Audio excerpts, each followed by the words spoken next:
Près de 20 000 spectateurs au stade Gerland pour ce derby toujours très coloré. Les joueurs de Saint-Étienne en maillot sombre jouent à droite, les joueurs lyonnais donc à gauche en maillot blanc.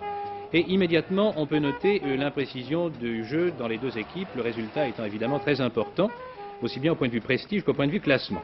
Pourtant, ce sont les Lyonnais qui prennent la direction des opérations, malgré quelques contre-attaques de Saint-Étienne, à l'actif de Mekloufi, privé aujourd'hui d'Herbin qui ne jouait pas. Herbin qui nous a déclaré d'ailleurs à l'issue du match qu'il ne savait pas encore s'il pourrait jouer samedi contre la Yougoslavie. Il le saura mercredi ou jeudi. Fermons la parenthèse et constatant que les Stéphanois ont opéré quelques contre-attaques, mais ce fut surtout Bernard qui fut à l'ouvrage au cours de la première mi-temps, le score nul étant 0-0 à la mi-temps. En deuxième mi-temps, les Lyonnais à droite, à Saint-Étienne, Sbaïs, blessé vers le milieu de la première mi-temps, ne joue plus qu'un rôle de figuration à l'aile gauche, tandis que Mitterrage s'est replié en défense. Les Lyonnais en profitent pour dominer, mais leur attaque aujourd'hui n'est pas en verve. Imprécision des passes et surtout imprécision des tirs, comme ici celui de Margotin qui passe au-dessus.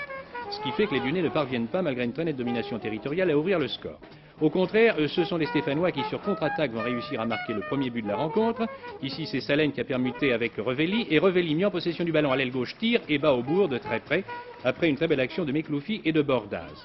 Il reste encore un peu moins de 10 minutes à jouer, et les Stéphanois, malheureux par la blessure de Sbaïs, entrevoient une victoire inespérée. Mais les Lyonnais, soutenus par le public, partent à l'attaque de plus belle.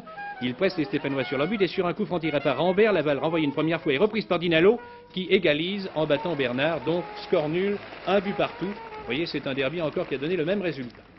Au classement, Nantes est pratiquement hors de portée immédiate de Monaco, qui a toutefois un match de moins, Saint-Étienne étant ex aequo avec Monaco. Et Valenciennes de même, à noter donc en dehors de ces équipes qui se trouvent très près de Nantes.